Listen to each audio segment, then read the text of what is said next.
We had some very good talks with President Putin today, and there's a very good chance that we could be ending the round, ending the end of that road.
Agreed to a summit yet, and where and when would that be? Well, there's a very good prospect that they will, and we haven't determined where, but we had some very good talks with President Putin today, and there's a very good chance that we could be ending the round, ending the end of that road. That road was long and continues to be long, but there's a good chance that there will be a meeting very soon. How close do you think you are to a deal?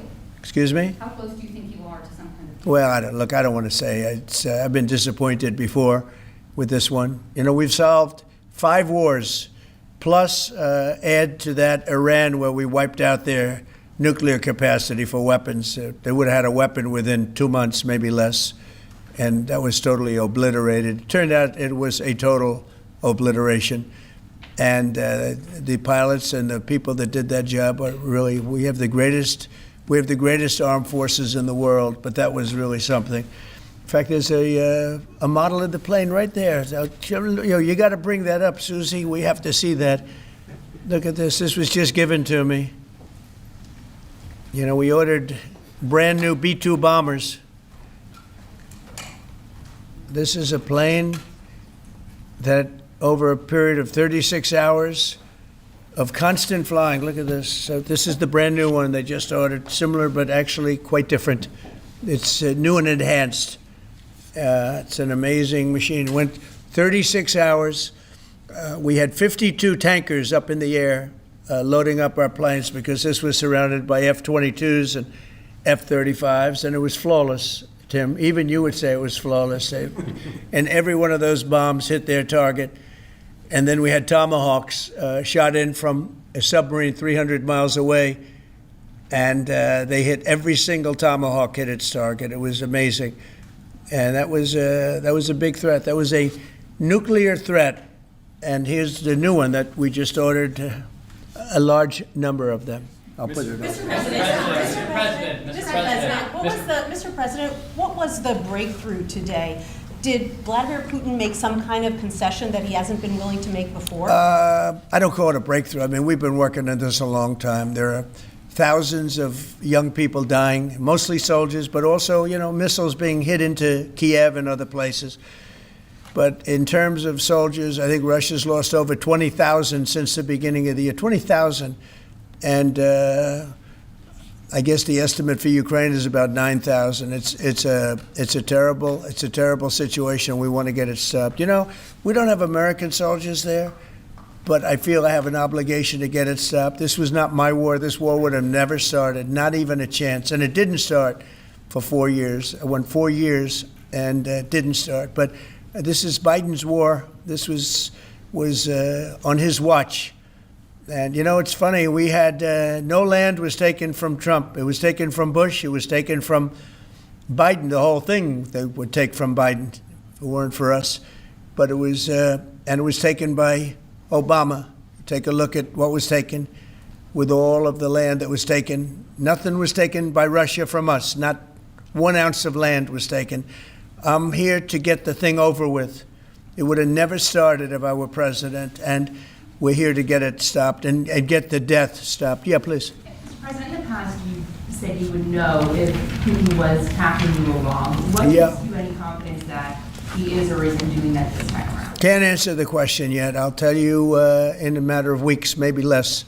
But we've made a lot of progress. And as you know, we put a 50% tariff on India on oil. They're the second largest. They're very close to China in terms of the purchase of oil from Russia. But so I don't know if that had anything to do with it. But we've had very productive talks today.